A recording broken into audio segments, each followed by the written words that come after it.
They say that food is a universal language that transcends borders and connects people, a central part of the human experience. The thread that links us to our past and unites us with others in the present. A respectable romanticization that, with 8 billion mouths to feed in the world, we seldom apply, or practically never. Every 10 seconds, humans kill about 24,000 animals, about 200 million per day, and nearly 74 billion per year.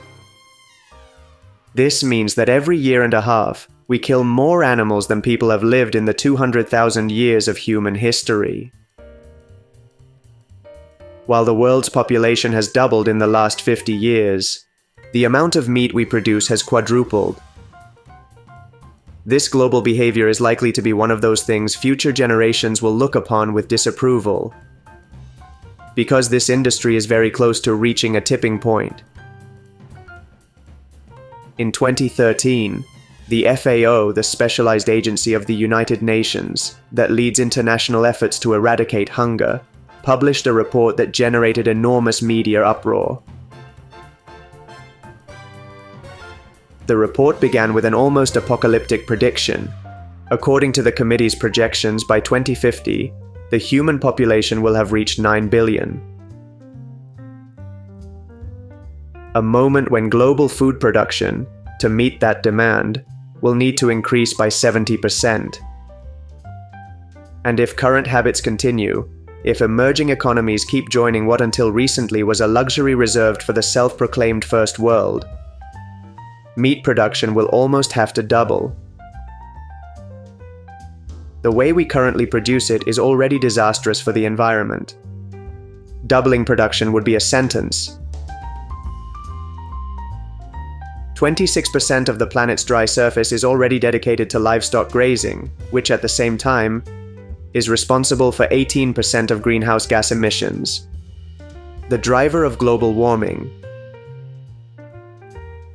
And if between 80 and 90% of fresh water is allocated to agriculture, more than half of it is used to water the animals we then eat.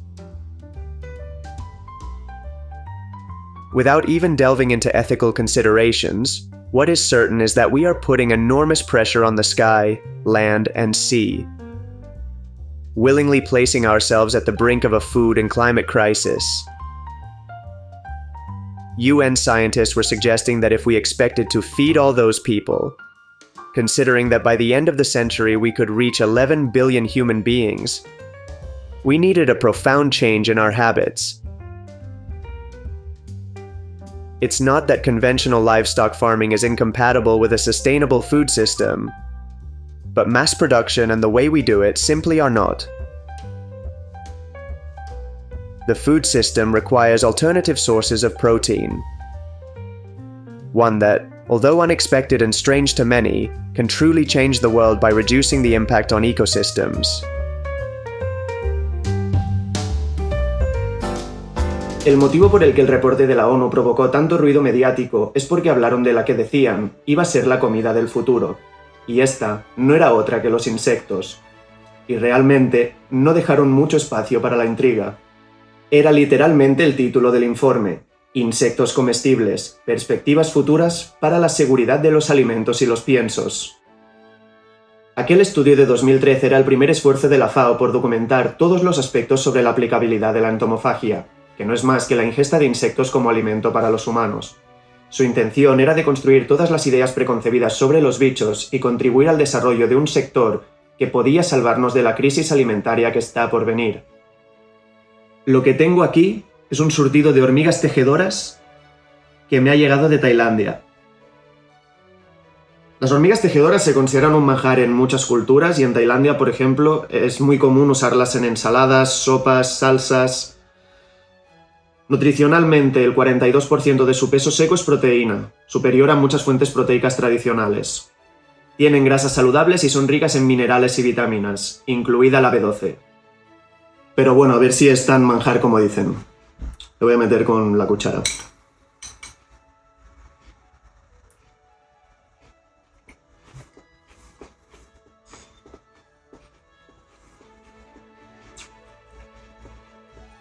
Son crujientes.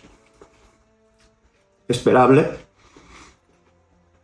Y el sabor sí que es bastante especial.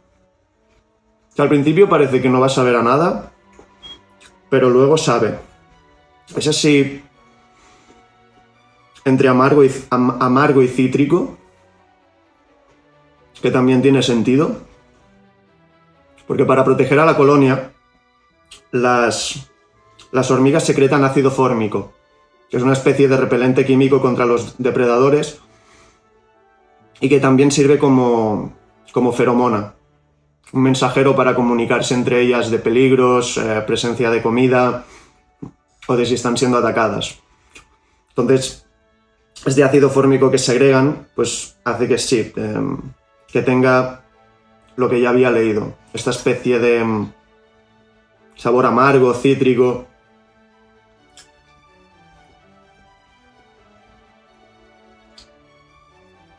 No las comería por gusto, la verdad. Pero bueno, ya también entiendo que esto, así solo, no tiene mucha gracia. Pero entiendo que en algún plato mezclado con algo le puede dar un toque interesante. Aprobamos a las hormigas.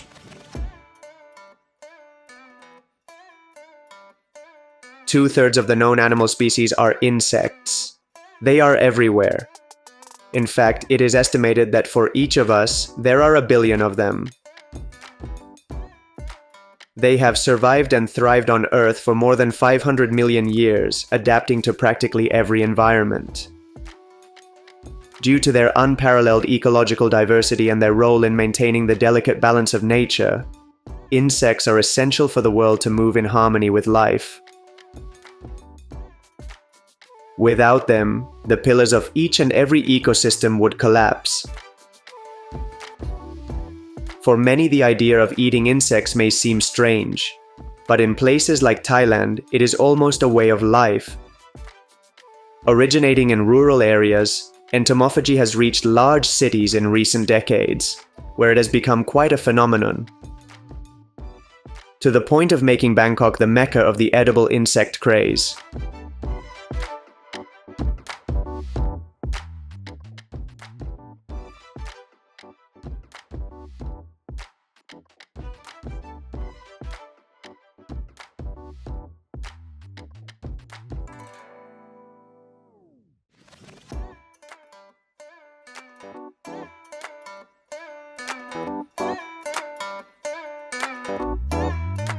But entomophagy is by no means exclusive to Thailand, not even to Southeast Asia. Worldwide, more than 2 billion people consume some of the 1,900 species of edible insects as part of their regular diet. In many tropical countries, the consumption of bugs is tremendously widespread. Their consumption is culturally accepted, and due to the climatic characteristics of these regions, the species are more diverse and larger, enhancing their nutritional properties, and they tend to congregate in colonies, which facilitates their collection. For hundreds of millions of people, more than just a simple food, insects are a delicacy, what we might call an entomological delicacy. And perhaps in them, we had a hope to feed an increasingly populated world, because our relationship with meat was doomed to failure from the start.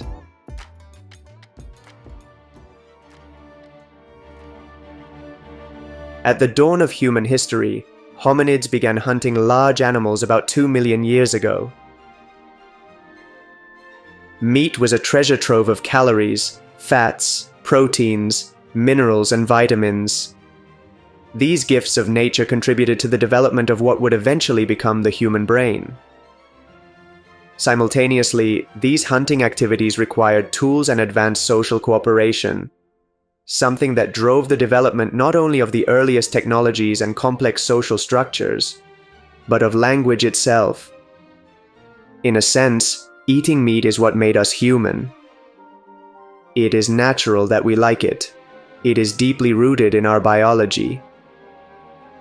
It wasn't until much later, about 10,000 years ago, that the course of history took a turn. With the advent of agriculture, humans began to domesticate animals like sheep, goats, pigs, and cows. We no longer had to hunt them.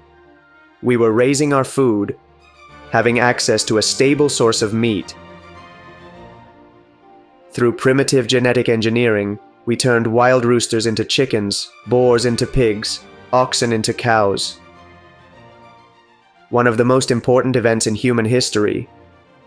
The domestication of animals changed the world forever. This livestock farming gave rise to human settlements, and with them, the population grew steadily. Ancient civilizations emerged, developing increasingly advanced livestock systems, and finding in meat a vehicle for social and economic flourishing. Meat became a valuable food, associated with social status, and a central figure in the rituals and festivities of early religions. With the arrival of the Middle Ages, this economic status of meat was strengthened. In the context of a feudal system, nobles had more access to hunted and livestock meat, while peasants relied on cereals and vegetables. Even so, it was they who worked the land to create, at the request of lords, the first large grazing areas. Extensive livestock farming had been born. Later, in the 18th century, with the splendor of the Industrial Revolution, agricultural technology experienced unprecedented expansion. Animal breeding became more efficient, and the development of transportation systems and preservation techniques, especially refrigeration, democratized the distribution and consumption of meat. The pinnacle of this paradigm shift came in 1865 with the opening of the world's first industrial slaughterhouse. The Union stockyards were established in Chicago, becoming the nerve center of what was already a booming meat industry in the United States. The seed of a new era had germinated. Following this inevitable rise, entering the 20th century, intensive animal farming in industrial farms had become the norm. For the first time in history, we were mass-producing meat at a low cost, making it accessible to the vast majority of the population in developed countries. Consumption grew exponentially. Meat had become a business, a multi-billion-dollar industry that birthed an obsession with increasing productivity at any cost, even if it meant reaching the biological limits of what we could do with animals. We were laying the groundwork for an unsustainable frenzy. The 30s brought us canned meat. The 40s, hamburgers made from slaughterhouse scraps. And in the 80s, chicken nuggets became a phenomenon. Eating animals no longer involved seeing anything that reminded us of a living being. The industry was distancing us from the reality of what we were eating. By suppressing the discomfort many felt, the industry experienced a golden age. An era that remains alive today, with the demand for meat only increasing. If in 2018 it was 335 million tons per year, it is expected to reach 455 million by 2050. Hence the UN's warning and the need to change the nutritional paradigm. And it was here, in this need to find an alternative, that edible insects came into play. A nivel puramente nutricional, los insectos están por encima de la mayoría de proteínas animales. Así que como segundo plato de nuestro menú, aquí tenemos a estos pequeños gusanos de la harina. Normalmente, como es normal, la gente se asusta al escuchar la palabra gusano, pero técnicamente los gusanos de la harina no son gusanos, son larvas. Larvas de escarabajo, que no sé si eso ayuda mucho, la verdad. Los gusanos de la harina tienen uno de los mejores perfiles de aminoácidos en cualquier alimento. Por cada 100 gramos de ternera, pollo o cerdo tenemos entre 25 y 27 gramos de proteína. Por la misma cantidad de gusanos de la harina, prácticamente el doble. Su contenido proteico es de alrededor del 49%. Casi la mitad es pura proteína. Además, tienen 7 veces más omega 3 que el salmón y un buen contenido de fibra. muy importante para la salud digestiva. Son un snack muy común en África y Asia, así que a ver qué tal. Le vuelvo a meter con la cuchara porque si no...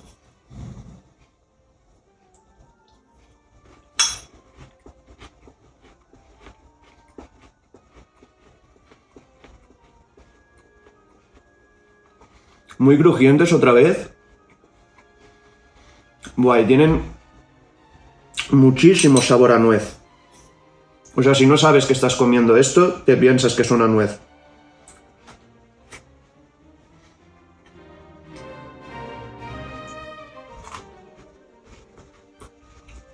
Me gustan más que las hormigas. Ya hemos estudiado insectos que además de proteínas y ácidos grasos, tienen más calcio que la leche o más hierro que las espinacas. Pero realmente apenas hemos rascado la superficie. Dada su enorme diversidad, es de esperar que haya especies con perfiles nutricionales muy interesantes que aún no hemos descubierto. Sea como sea, está claro que los insectos son una gran fuente nutritiva, casi como la comida perfecta de la naturaleza, algo que llevó a varios investigadores a preguntarse si pudieron ser clave para la evolución del órgano que trajo sentido al universo, si una dieta basada en bichos pudo estar detrás de la evolución del cerebro humano.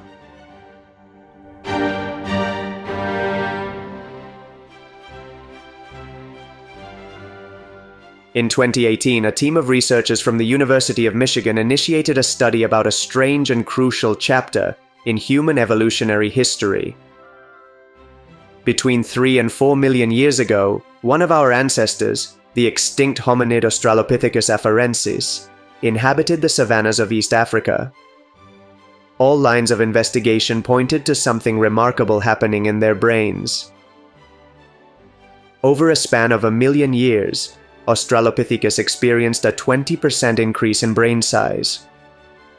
Although it wasn't a dramatic growth, along with adaptations like bipedalism, it laid the groundwork for later evolution. These changes allowed the transition to hominids with larger brains and more complex behaviors, eventually leading to the emergence of the genus Homo, and later, human beings. That increase in brain volume in Australopithecus represented an evolutionary mystery. This organ is very demanding in terms of energy, and one of its main fuels is fatty acids. And fat in nature is a very scarce commodity. Although there is evidence that they began to eat meat, having found sharp stones that were likely used to extract meat from the bones of dead animals they found, this could not have been their main food source, and certainly not the sole reason for their brain growth. Their large, flat teeth were adapted to a diet of fruits, leaves, and seeds. But there was room for another delicious source of fats. Recently, a series of bones were unearthed in South Africa dating back 2 million years. Their rounded and smooth ends showed clear signs of parallel scratches. According to the team's hypothesis, this was a sign of a behavior we see in other hominids today. These animal bones could have been tools to penetrate termite mounds. In the region inhabited by Australopithecus, termite mounds are and were very common. Just as chimpanzees use sticks to pierce the hard crust made of earth, mud, organic debris, and the saliva and secretions of termites, they could have done the same millions of years ago. With these primitive tools, they could have invaded their stronghold, accessing the chambers where the succulent termite larvae rested. A very nutritious food, a shot of protein and fat, a perfect brain food. The researchers published a paper presenting their theory, claiming there was a strong possibility that entomophagy was a key behavior for the growth of that primitive hominid brain. In that insect-based diet, perhaps lay the very origin of the human species. In any case, this relationship with bugs doesn't have to end in the past. There is increasing evidence that they can greatly influence our health. Recent studies indicate that entomophagy has many benefits beyond pure nutrition. It seems that insects have prebiotic properties, promoting the growth of healthy gut flora and anti-inflammatory effects at the intestinal level. With the excessive prominence of sugar and refined grains, as well as processed meats, imbalances in these microbial populations are behind many of our digestive health issues. Entomophagy was presented as a way to reverse the negative effects of our diet. Something in insects was having a remarkable effect on the life of the microorganisms that live in our intestines and are so important for living a healthy life.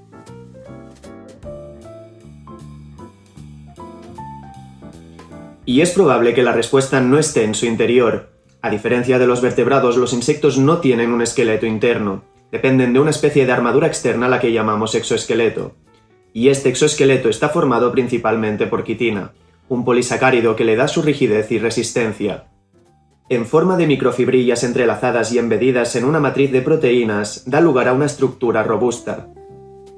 No está claro si los humanos podemos digerir esta quitina, pero parece ser que de algún modo estimula el crecimiento de la microbiota intestinal de una forma distinta al resto de fibras que consumimos.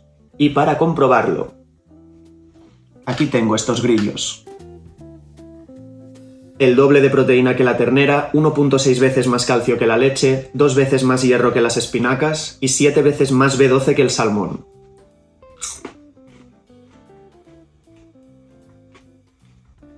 Y bastante buenos, la verdad. Me sabe también a nuez bastante. También un poco a tostada quemada.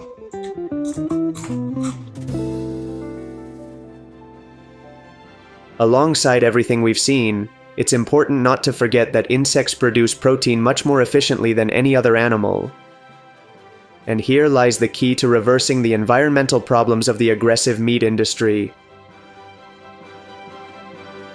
Every 100 grams of plant protein we feed to a cow ultimately translates into barely 4 grams of protein in the resulting meat. A 4% efficiency that, in terms of calories, is even lower. Livestock barely converts 3% of the caloric intake it consumes. The remaining 97% of calories are lost. Beef is an extremely inefficient source of protein. But when it comes to crickets, things change. A lot. If we needed 25 kilograms of feed to obtain 1 kilogram of beef, we only need 2 kilograms of feed to obtain 1 kilogram of crickets.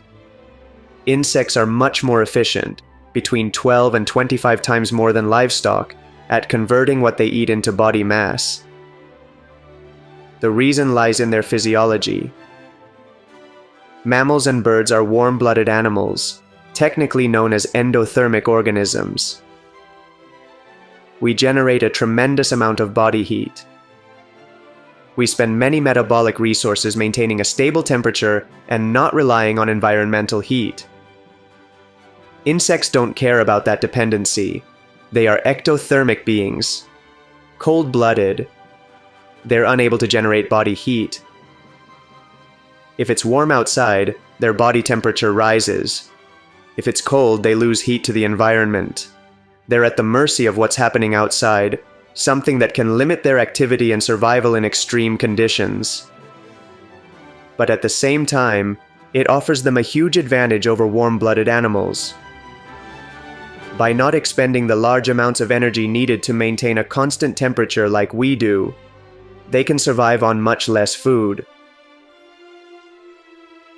In other words, by not investing calories in heating themselves, they convert almost all the food into body mass. Hence, their efficiency in generating nutrients. No warm-blooded animal can come close to them. Moreover, their range of food is much wider, with some species even being able to feed on organic waste without having any negative impact on the final product. We turn waste into valuable protein, closing the nutrient cycle. All of this makes their ecological footprint negligible compared to traditional meat. In addition, Insects require very little water to thrive. They don't drink the way mammals do.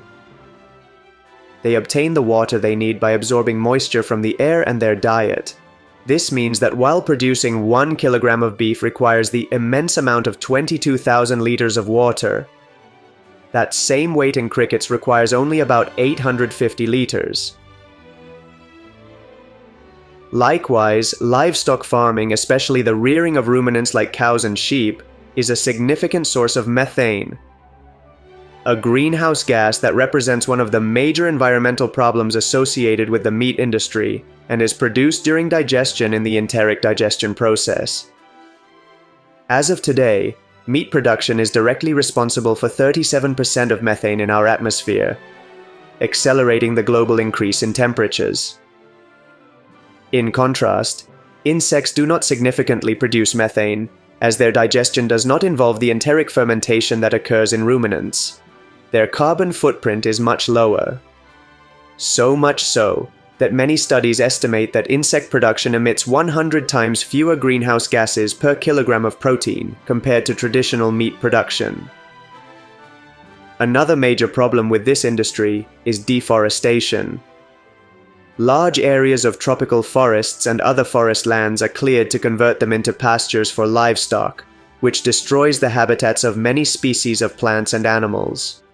According to the FAO, between 2015 and 2020, the world lost 10 million hectares of forests, especially in the Amazon. And in the face of this alarming situation, insects once again offer a solution. They require very little physical space to thrive and develop. You can't and shouldn't stack cows on top of each other.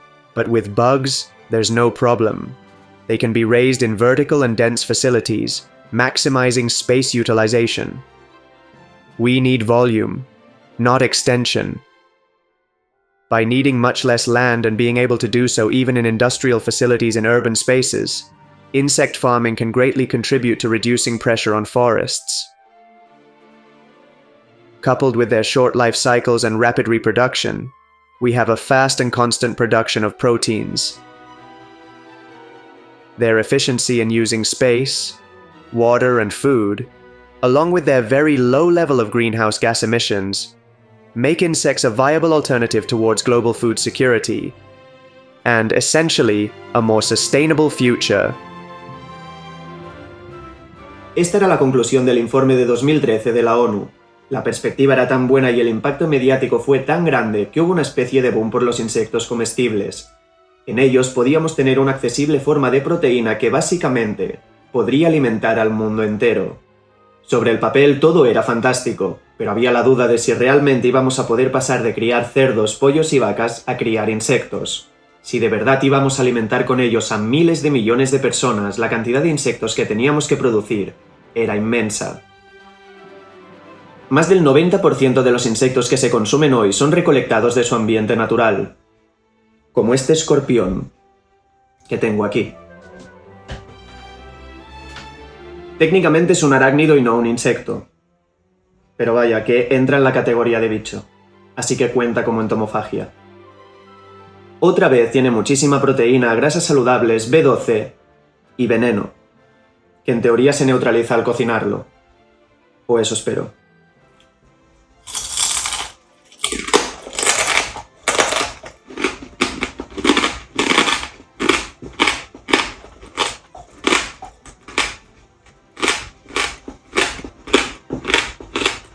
Está duro este.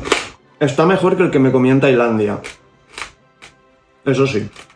No, retiro lo dicho. A medida que lo masticas, si te viene el sabor es... No es bueno. Al principio puede recordar, salvando las distancias, al marisco. Pero no. Esto no lo comería por gusto, la verdad. Sintiéndolo mucho el escorpión, y esto lo siento, no me lo como.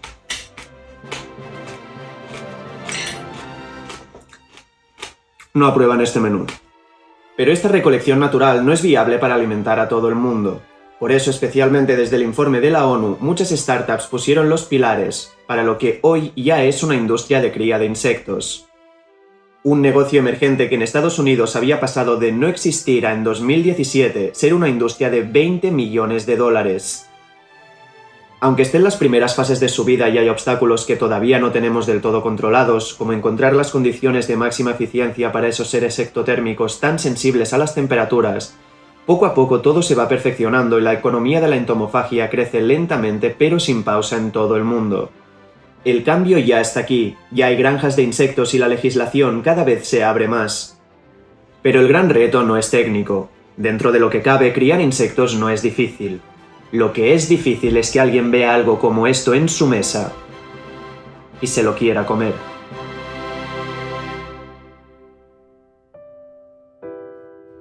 In stark contrast to what we understand today as a conventional diet at the dawn of human civilization, entomophagy was as natural as breathing.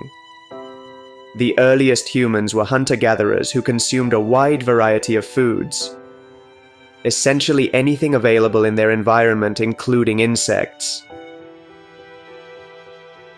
Remains of insects have been found at archaeological sites, suggesting their consumption by our ancestors. Insects were an integral part of the diet and culture of these early humans, a practice that extended beyond prehistory. We know that in ancient Greece, cicadas were considered a delicacy. The Romans enjoyed eating beetle larvae. And early medical treatises from ancient China spoke of the wonderful nutritional properties of dozens of different species. However, with the transition to the Middle Ages, this connection began to break. The path towards a more urbanized civilization, with a weakened connection to our past, led to a profound change in the perception of insects. In the context of widespread agriculture, they began to be seen as a threat to crops. We were already domesticating animals for their meat. Livestock was not only a source of food, but also a means to obtain skins, milk, leather, and transportation. Insects simply could not compete.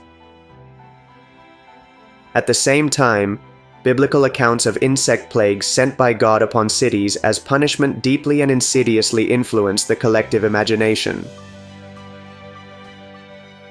Gradually, what was an indispensable part of our diet in the origins of humanity became surrounded by a dark aura.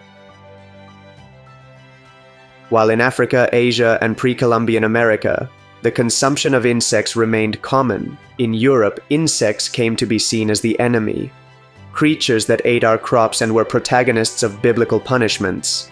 They were anything but food. But they had not changed. We had. Our cultural paradigm of what is acceptable and what is not had changed. That legacy was deeply ingrained in our imagination. Europeans brought those prejudices to America, where they also took root. So much so that today, in the vast majority of Western societies, entomophagy is practically taboo. We cannot erase centuries of social rejection.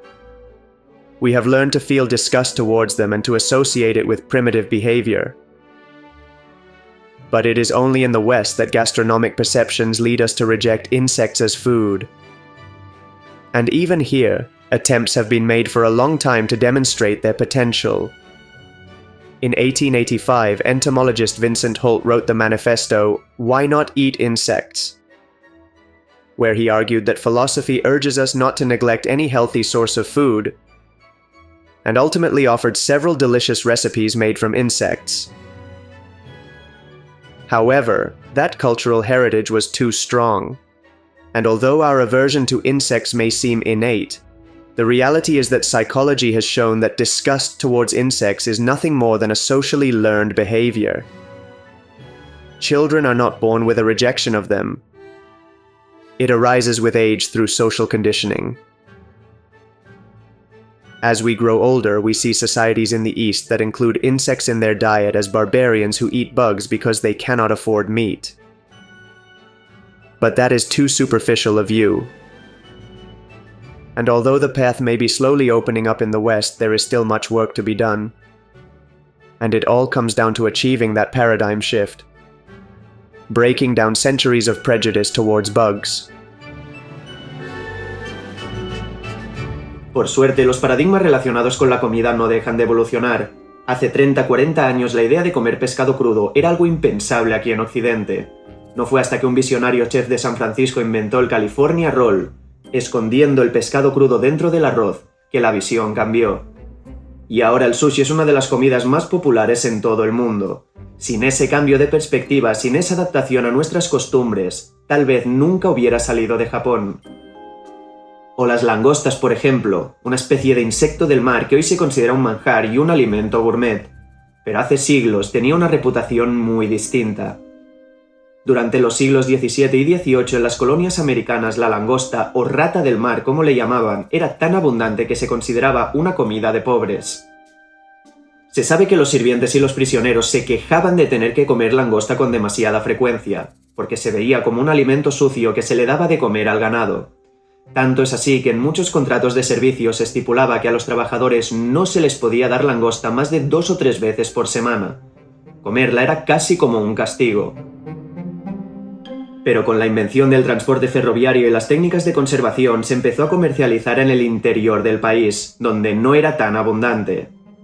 Allí era un producto exótico y poco accesible. La langosta se revalorizó y en el siglo XIX comenzó a ser presentada en los menús de los restaurantes de alta cocina.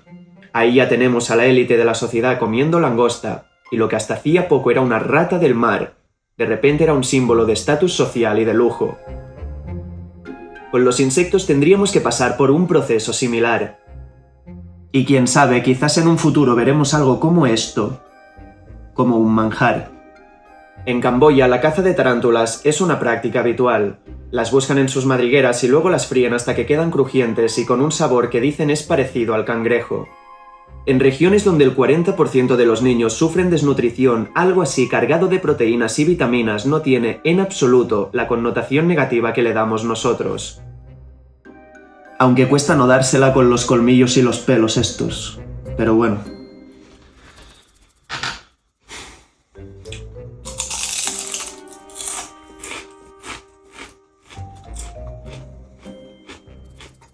Vale.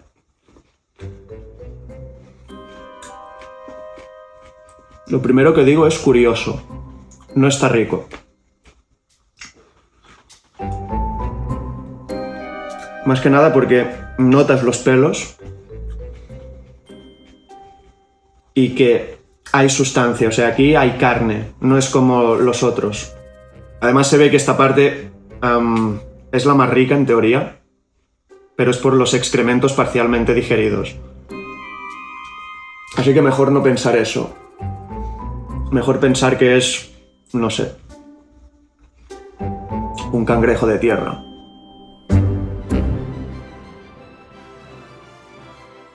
Although tarantulas may be an extreme case, cultural norms are constantly changing. It's all about making it more appealing to consumers. A creative culinary effort to integrate insects into dishes we already know and love, to show that bugs can indeed be delicious. However, regardless of their nutritional value and environmental sustainability, there remains an issue surrounding entomophagy. Pound for pound, the production of edible insects can't even come close to the prices of traditional livestock. In fact, compared to beef, on average, insects tend to be 8 times more expensive. If prices remain so high, it's difficult not only to turn them into the promised food for everyone, but also for people in Western countries, which guide global attitudes, to make the leap. The insect farming industry is constantly progressing to maximize its efficiency. Understanding the bug's needs regarding food, temperature, humidity, and all factors influencing their growth and reproduction to reduce production costs as much as possible.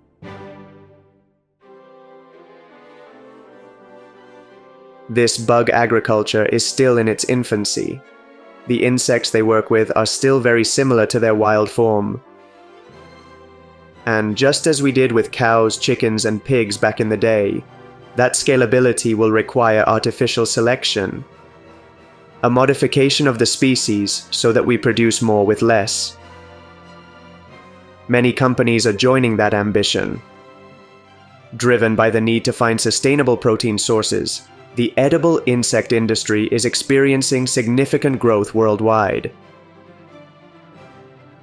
In fact, in 2021, the global market was valued at approximately $1.4 billion, and by 2030 it is projected to reach a value of over $6 billion. Gradually, insect consumption is gaining popularity in the West. 3 years ago, the European Food Safety Authority approved the use of mealworms as food, opening the door to other edible insects. Demand in the East is also growing, leading in terms of volume. There is a significant increase in investments in startups dedicated to their production and marketing worldwide. And if costs continue to decrease, then we can indeed open the doors to the future of food.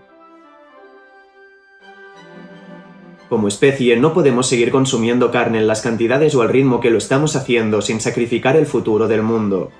Y si hay algo que en parte puede ayudar a solucionar los problemas a los que ya nos estamos enfrentando, a devolver el equilibrio a los ecosistemas y a garantizar la seguridad alimentaria para todos, sería irresponsable no aprovecharlo. Esto no va de dejar de comer carne para siempre y que de repente todos estemos comiendo insectos. Va de expandir nuestras dietas y de cambiar muchos paradigmas. Aunque cueste. In them, we can have nutritious food that meets the demands of an ever-growing population, while also reducing pressure on ecosystems and the limited resources of our world. Today it may seem strange, and the scenario of the village feeding solely on insects while the upper classes continue with their sirloin steaks seems like something out of a dystopian future that we should never reach. Precisely, everything must lead to a future where everyone, regardless of where we come from, can have their needs met. This has to be the engine of equality, not something that increases that social gap. So if it naturally emerges over the years or decades, without obligations or class differences, perhaps in that entomological delicacy, we truly have the food of tomorrow.